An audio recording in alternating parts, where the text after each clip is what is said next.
Well, that isn't the Johannesburg Jazz Club.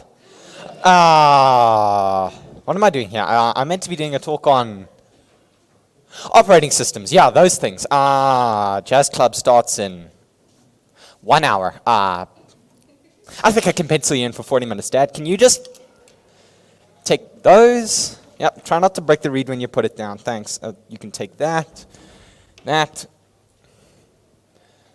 Okay, so I'm meant to be doing a talk on operating systems, yes. But for me to do a talk on operating systems, you probably have to know a little bit about me.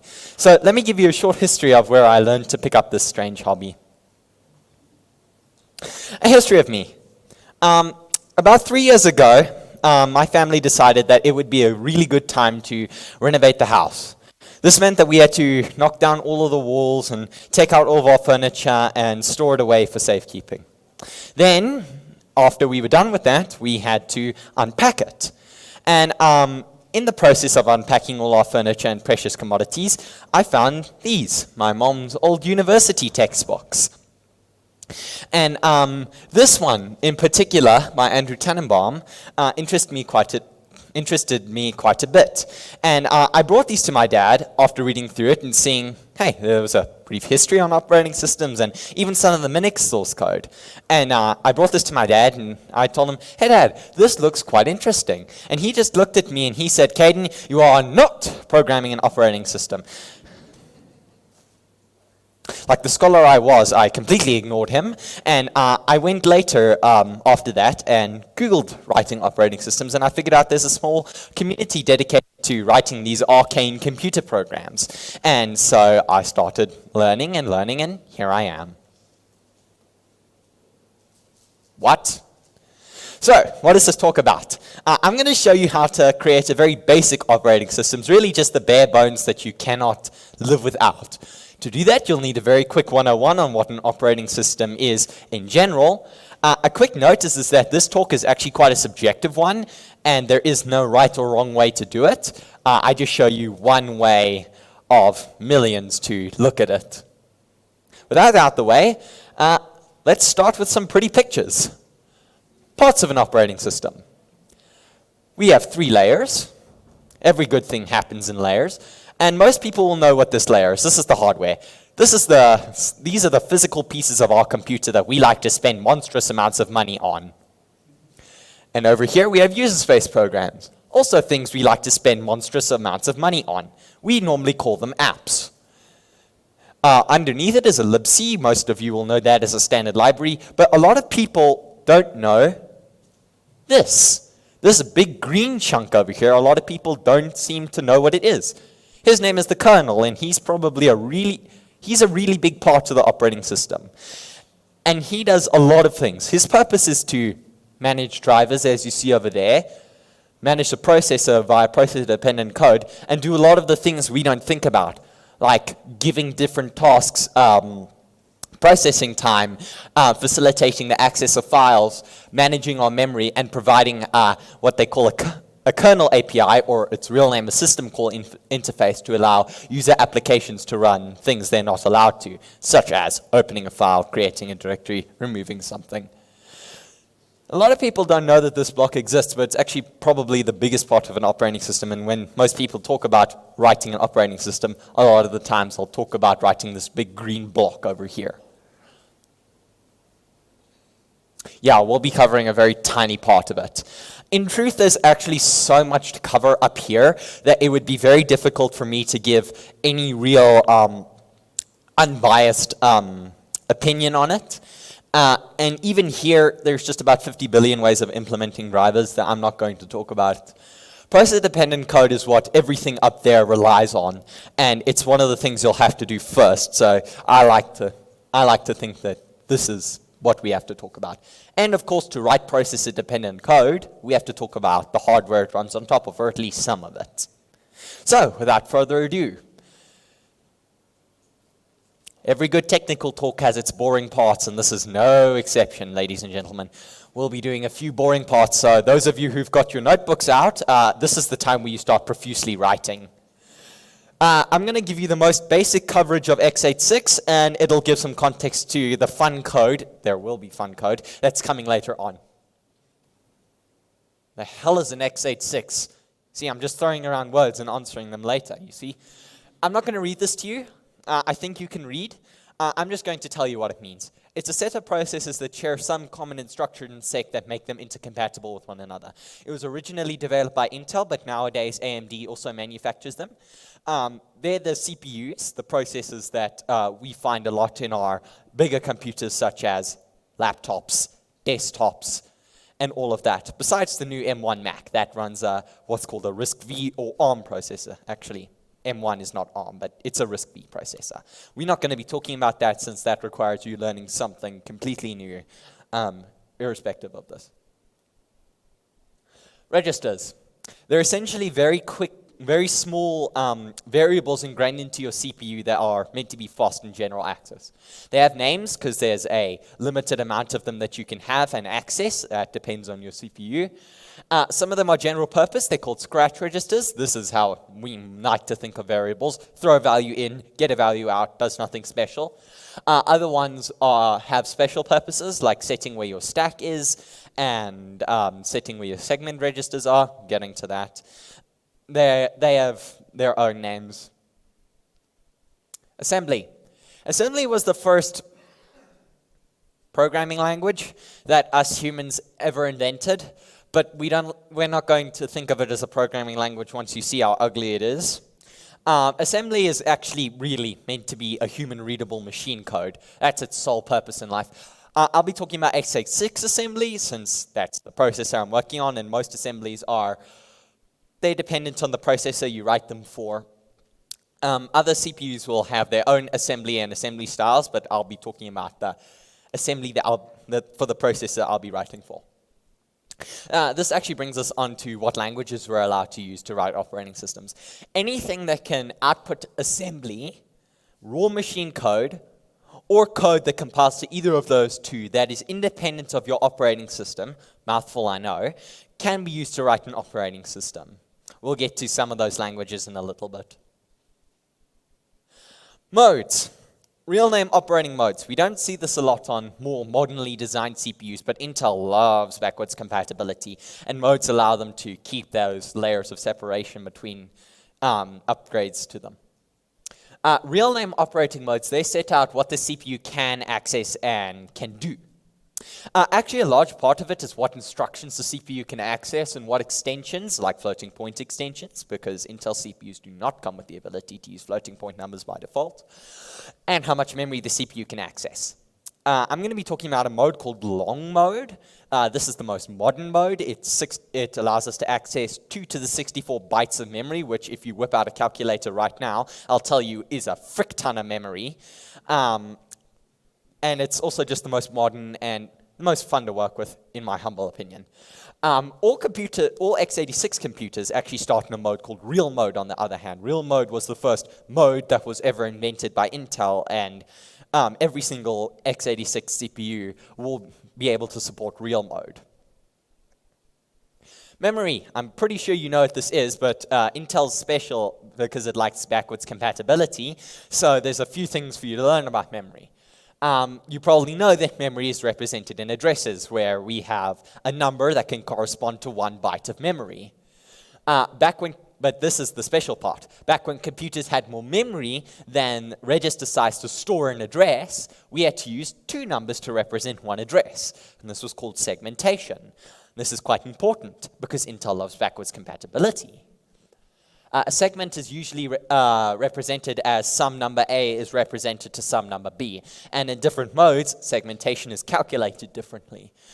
In real mode, our most basic mode, segmentation is calculated as A is to B goes to a physical address A times 16 plus B. This was actually because real mode could access 1 megabyte of memory, and its maximum register size was 16 bits. Which, if you do the math, 16 bits is not enough to hold a number as big as 1 megabyte. So with this, they could access all the memory they had available. In other modes, it can be represented as A is to B goes to the index A inside of the GDT plus B. What is a GDT? A GDT is a table that holds these different base offsets. So the GDT is actually basically an array ingrained into your CPU holding all these different offsets. This is actually the first memory protection scheme, well, one of the first memory protection schemes proposed by Intel. BIOSes. You'll notice a lot of things between an operating system and a real user program act the same. Every single program has to start somewhere. Your computer has to start somewhere too. And it's the first piece of software that's ever going to run on your PC. Well, besides your hardware slowly starting up. It has a list of disks which you set in, which it needs to try and boot first. And it just looks for a disk it can boot, and it boots it. We'll talk about what that actually means. There are two types of BIOSes today. UEFI BIOS, which is the more modern equivalent of legacy BIOS. If you're coding a bootloader, which is meant to load an operating system, you actually have to code for these different cases. It's not really important if you're writing an operating system, because you should be independent of your BIOS either way. This is word salad. You don't care, so let's do a diagram instead.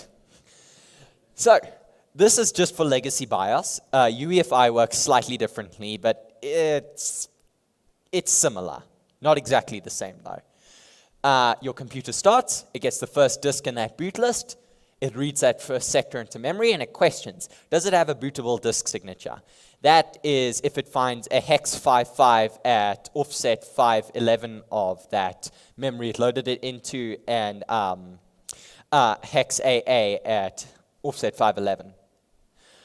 If it finds that, it'll begin running the code loaded into memory. Very simple. Normally that code contains something called a boot sector, which will load a program called the bootloader, and his job is to just load a kernel, which is what we're going to be writing. Quite a complicated startup sequence. The reason this is because, again, Intel loves backwards compatibility. This is how it always was, and it's bit difficult to change, but UEFI is trying to change it. If it doesn't find that bootable disk signature, it just moves on to the next disk in the boot list, reads that first sector into memory, and tries again. If it doesn't find a bootable disk in any of it, it's going to scream at you. Don't hurt your BIOS. Protection rings. I guarantee you, I'm not trying to put you to sleep. The boring part's almost over. So, protection rings. This further restricts what instructions the CPU can do and can access. This is useful because we're allowed to restrict what instructions we can limit without having to change our modes. This is very useful because if we actually take a look at our next diagram, you can see our kernel runs in the ring 0, the most privileged ring, and user space normally will run in ring 3. So it can, it segments off. Pardon me, it stops it from running instructions that could bring the entire operating system down to its knees. But I hear you say, ring 0, ring 3, ring 1 and ring 2, where are they?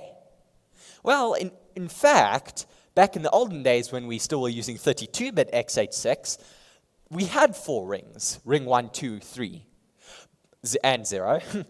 But ring 1 and ring 2 were really only meant to be used in drivers. They were meant to kind of restrict what it could do, but still allow it to have access. Nobody was really doing this. They were all just running their device drivers in ring 0. So eventually they ditched ring 1 and ring 2, and since Intel loves backwards compatibility, ring 0, and ring 3 stuck around. Okay, theory's over. We can now actually begin talking about writing code. Not even writing code yet. When are you going to run your OS? I just bored you for about 20 minutes probably talking about x86, so you bet your bottom dollar I'm going to write an operating system for x86. People who work with microprocessors will know ARM and RISC-V chips, and any M1 user here will also know that their computer now runs RISC-V chips. And you'll have to write different operating system and assembly for those particular CPUs. What are you going to write your operating system on? I'm going to write it on Linux, because I like Linux. I'm also trying to indoctrinate you. Resistance is futile. Hey, I see the guy. Linux users. Build systems. A lot of people don't think about this, but We can't just open a new project on our favorite IDE, click run, and expect it to work. No. We got to write our own build systems. This is usually what actually gets written for us when you hit the play button in your favorite IDE. Okay, put away your flaming bows and arrows. What language do you want to write it in? C programmers. Hands up. Yes. Good. We can write operating systems in C. Quite easily, in fact. C is a systems language. If you code in C, you'll probably know that. It was actually designed to work with Unix and write operating systems in. C++? Okay, a few. C++ can be used to write operating systems since it was meant to extend C, but its modern day exception handling will have to be turned off, as that relies on your operating system.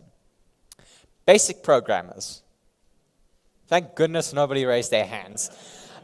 There's a basic compiler called FreeBasic, which you can write operating systems in. Don't know why you'd want to do it, but you can. Java programmers.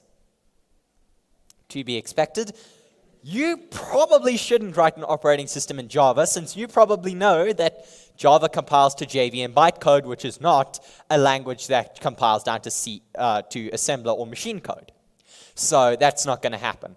The only way you could is to implement the JVM in C, run it in ring 0, and then use that to then run the compiled JVM file, the compiled Java files, pardon me, and then write an operating system that way. Sun did this in the 1990s. It's called Java OS, but you probably shouldn't. C# programmers? To be expected. Similar story. People have figured out ways to do it, but you probably shouldn't. Probably. What is your OS going to do? Oh, what about Rust?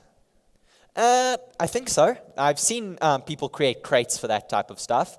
I'm going to be very upset if you do it in Rust, but you probably could. And there's actually a really interesting Rust operating system. I think it's called Redux OS. Don't quote me on that. But you can look at that if you're interested. What's your OS going to do? There's so many things you could do. In fact, it doesn't even have to be an operating system at all. Some people write cool things called boot sector games, where in those 512 bytes that the BIOS loads up at first, they'll just write games, just very simple games. That's one thing you could do, but we're not going to do that. Do you want to replicate? Who has used DOS? You poor souls. But a very achievable goal, actually, is to replicate DOS. Since DOS is not exactly a very complex operating system, so it's quite achievable. Some people like me like to replicate Unix. Linus Torvalds also like to replicate Unix. If you want to be completely original and do your own thing, also completely possible. And that's actually going to affect what tools you're going to need. For example, if you want to replicate DOS exactly, you're not writing anything in C. You've got DOS ran in real mode. And there is no C compiler that will output real mode assembly. So you'll have to write the entire cabdoodle in assembly, and trust me, it's not going to be fun. If you want to try and modernize DOS instead, you're probably going to want to code it in long mode C, or if you're interested, protected 32-bit C. And that, again, will affect what you're going to need and use. What I'll be using, yes, I do write code eventually. I'm not that fond of my own voice. I'm not going to write a bootloader. I'm not sad. I'm not clinically depressed. So I'm going to be using a bootloader called Limine. The people who wrote Limine, it's an awesome piece of software. Go give them a star on GitHub at the end. It's very cool. We'll talk about it a little bit later. I'll be writing in C. That's why I open with C. Specifically GNU 99C, and I'll be using GCC as a compiler. I'm going to be using the NetWide Assembler, or NASM. It's found on pretty much every single operating system. Not by default, but you can install it. It's got nice Intel syntax. It's a nice assembler. I'll be using GNU Makefiles for build systems. Most of you probably haven't written build systems, but we're going to have to do that here.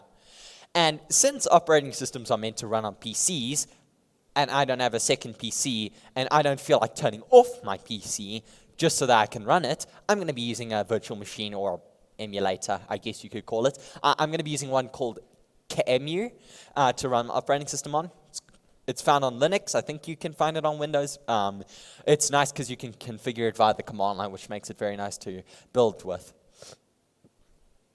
Limine, a little bit about it. Limine is a bootloader that automatically boots you into long mode, so you don't have to do any hard work to get to long mode yourself. This is quite useful since changing modes is quite difficult. It has something called a boot protocol that'll pass back information to your operating system, so you can request a number of things. You'll see here we're going to be getting something called a frame buffer, which allows us to plot pixels to a screen. Very nice. Limine actually supports many, many boot protocols. People write a lot of these. You'll be surprised how many there are. I'm going to use one called Staval. It's actually Italian for the word boot, which is quite funny. It was some of the guys who wrote Limine wrote Staval as well. But you can actually pick which boot protocol you like. Okay, I swear, I'm really almost done talking. When doing operating systems and building with GCC, you're most likely going to want to use something called a cross-compiler. A cross-compiler is a compiler, pardon me, that's meant to target your architecture specifically, and it's meant to be independent of your operating system.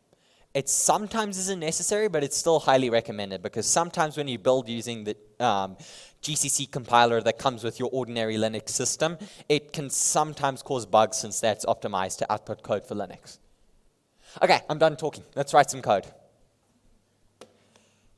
Demo 0, build. Switch over to a terminal. CD into demo 0. Okay, and we have a few things.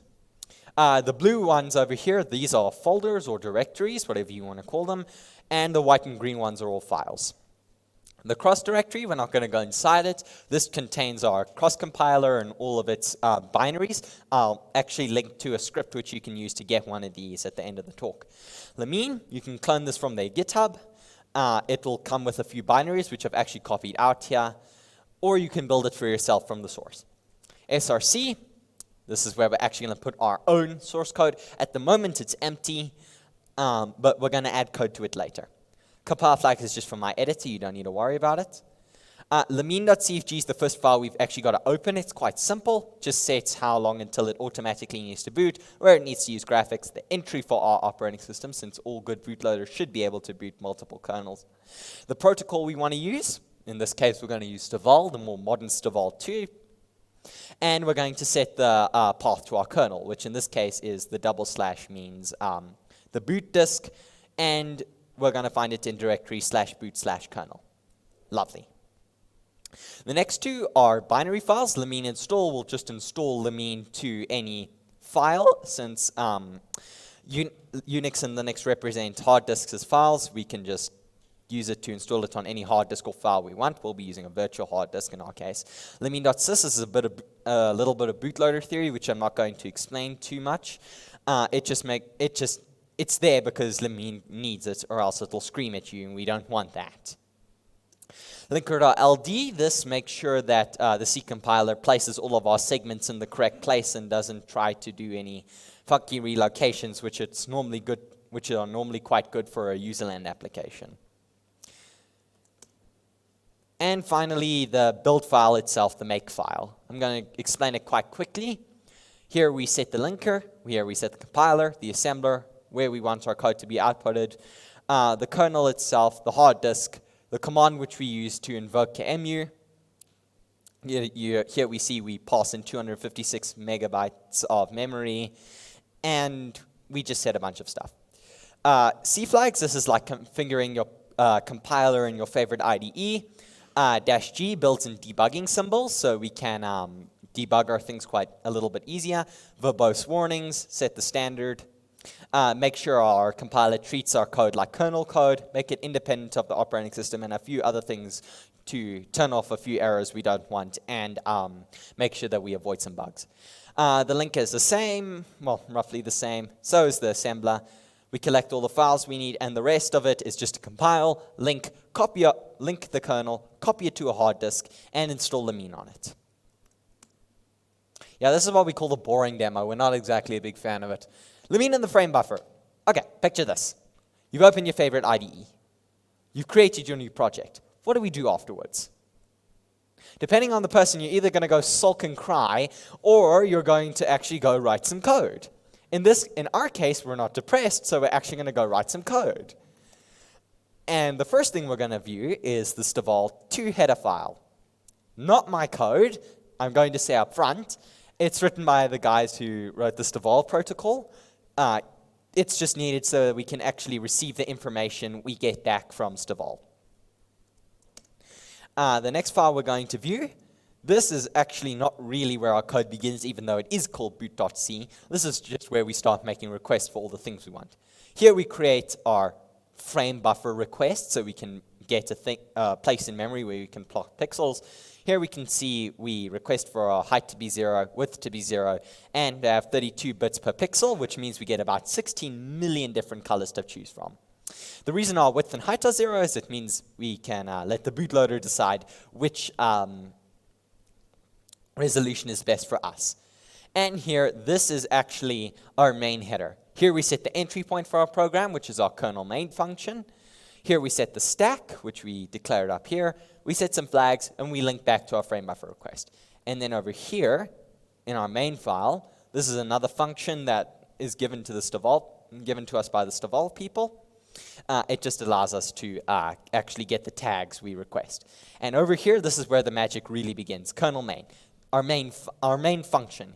Here we see we actually get the frame buffer info we want. We get the place in memory where the frame buffer is mapped to, its width, its height, and just for demonstrations purposes, I've decided to do a simple plot. I've set each pixel to be the multiplication of its y value and its x value, its x coordinate. Okay, so we've got that now. Now all we need to do is to run it. Type in the command make. Pause. Okay, very quickly we can see Limine pops up. Very simple, we have our operating system and a few other things, but we don't really care about that, so we can just unpause it, hit enter, and hey, turns out you get some pretty pictures, huh? Okay, boring part. Remember we talked about the GDT, the global descriptor table earlier? Well, we're going to have to write one of those. The reason is because our next demo actually relies on it. And this is actually how we tell our CPU about our segments.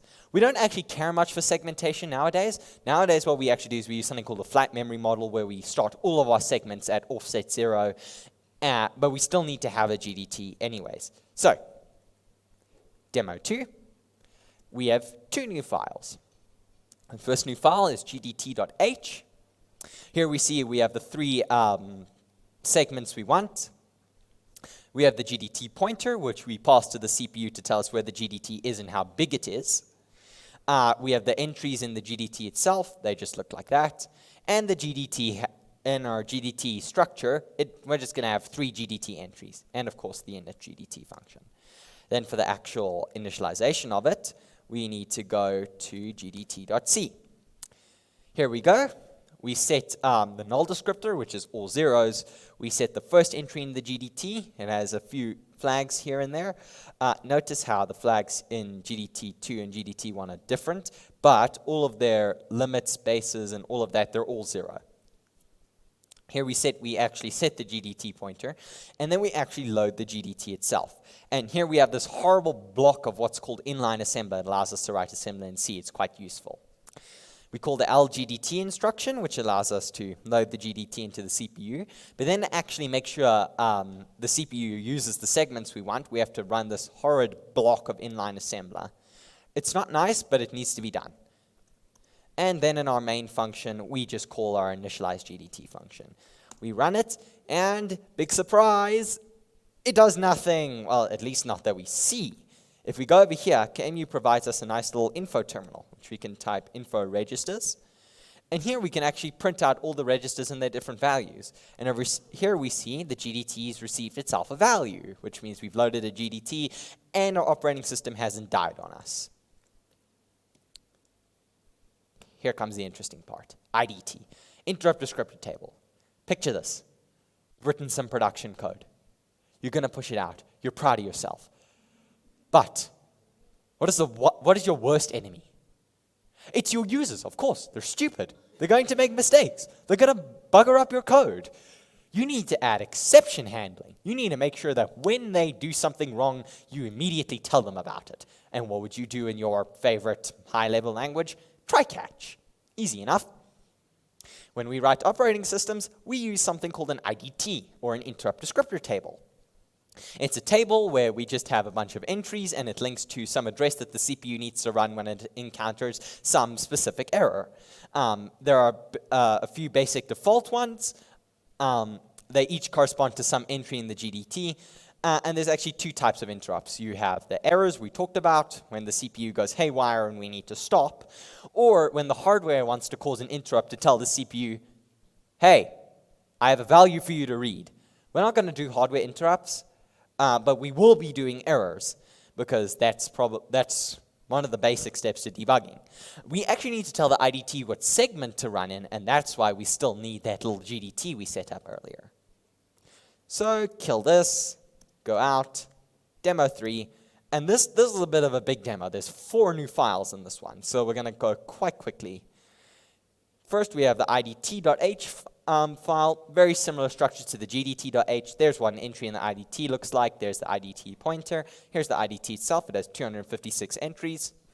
We have the setGate function, which allows us to pass in an entry or an index in this IDT array here, and pass in a function we wanted to run. And we have an initialize IDT function. Then, of course, we have the IDT.c file, which is just where we're going to implement all our stuff. In its IDT, we set the IDT pointer, we set its base, we set its limit, we load the IDT. And as you can see here, the inline assembly for that is much, much less complicated. These two pieces of inline assembly disable and enable hardware interrupts. It's pretty good to enable hardware interrupts because you don't want them to trigger an interrupt while you're trying to load the table that handles interrupts. And of course the IDT setGate function, it looks like this. We just have a few flags we like to pass in so that we can make the entry specific. Now, I hear you say, well, you've been very mighty and high about writing assembler this entire time. I've just seen you write a few small chunks of it in C files. Where's that assembler you've been talking about? Well, mon ami, it's right here in this little stubs.asm file. The reason we actually write this assembly here is because you can write this in C, but it actually is a little bit error prone. So we like to write this stuff in assembly. We have some macros that push all of the relevant registers onto the stack. We have 2 macros here that create 2 different little stubs of assembly. The reason they're different is because some errors actually push an error code onto the stack. And for this little ISR stub here, which we jump to eventually, we actually need the stack to be uniform between the 2. So the ones that don't emit errors, we need to push a dummy value on, and the ones that do emit errors already have one, so we don't need to push a dummy of anything. And then this one actually calls a C function because we don't want to keep writing assembly. So we jump to this exceptions.c file. Over here we see, well, in our case, you're actually meant to, be productive and handle the errors and do smart things. In my case, I paint the screen a bright, bloody red because then we know exactly when something's gone wrong. No confusion there at all. And of course, we actually need to register all 31 basic interrupts. So we register 32, pardon me, 0-based indices. From 0 to 31, we set their basic functions. Life is peachy. Then in the main function, of course, we init our IDT and we register all the exceptions we need. Make, probably be best if I zoomed out a little bit. Nothing interesting here, yeah? Let me just kill this so that it looks a little better. Nothing interesting. But if we go to our monitor again, we type in info registers again, we see we've given the IDT a value. If I can find my mouse cursor, we can see that we've actually given the IDT a value, which means it's probably good. Wasn't one thing they teach you in high school math that you're not allowed to do under any circumstances? Thank you. So, do you think your CPU handles division by 0 any better than your high school self did? Probably not. So, we force the CPU to divide by 0. The reason we write inline assembler is because the C compiler might try to optimize it away or throw an error instead. So we run make, and kapow, it's all over, it's bright red. Speaking of which, oh no, it broke. You're going to need to learn how to debug a few things. Thank goodness QEMU has these very marginally good tools that make your life a little bit easier in this process. You saw here when we actually did the thing, it spat out a bunch of stuff. These are called interrupt frames, and this actually gives us a lot of information on what happened when the interrupt occurred. If I could get a mouse cursor, thank you very much. We can see that we have the old error, which is the error that happened before this one. We don't really care about that. And the new error, which actually tells us what error happened. Every single entry in the IDT has a few different values. In our case, index 0 means a division by 0 error, quite fitting. E stands for our error code. There's the ring it happened in, there's the faulting address, and the registers themselves. Oh, and guess where the GDT and IDT were loaded in. Okay, now what? Remember we turned on that -G flag so we had debugging symbols? This is quite useful, because now all we have to do is use a GNU utility called addr2line to translate that address. Can I scroll, please? Let's just run this again so I can actually get the faulting address. We can use it to translate the faulting address in which it happened into an address in our kernel.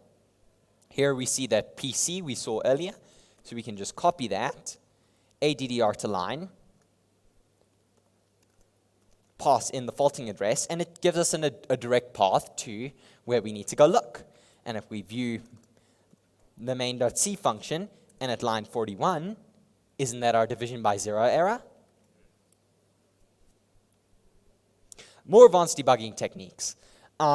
This is very basic, and it's not actually a really great way to debug, but it's pretty much guaranteed to work everywhere. You can implement stack traces. It's actually not super hard, but to be of any use, you need to output it to the screen, and I haven't showed you how to print text or output via serial port or whatever. It's not actually that hard, but I just don't have time to tell you how. So, no stack traces here. You can use an emulator called Box, which is actually meant to be an x86 PC debugger, but I have found it isn't 100% always perfect with long mode, so I don't use it that much. It's also really slow. And then the creme de la creme of debugging. You can actually attach a real debugger called GDB to QEMU to get an actual debugger. But I haven't had great success, but if you're used to using a really good debugger, this is what you want to use. Now, I've just spoken for a while, but let's actually see an OS that looks somewhat interesting. As you can see, there's a few more files, and it takes a bit longer to compile. But when we do that, we get a few interesting things that pop up on the screen. And it allows me to read from the disk and run executables. In this case, I've written a program that allows me to run a burning ship fractal. Looks quite interesting, doesn't it? It looks quite basic, but there's actually a lot going on behind it. I've written a few drivers that allow me to read from hard disks and whatever. It has its own memory manager, of course. It has a few file systems. It can multitask. It has that system call interface, and I'm running an application on top of it, which is actually quite a lot of code. Okay, demos are done. Where to next? Well, that's actually really up to you and what you really want to do. Some general suggestions would be to write some file systems, do some multitasking, do some Ring 3 support, but that's really all subjective and not all kernels will have this. Okay, I want to do it. Let's get some resources for you. The OSDev Wiki is probably going to be your best one. This is where I got most of my information from.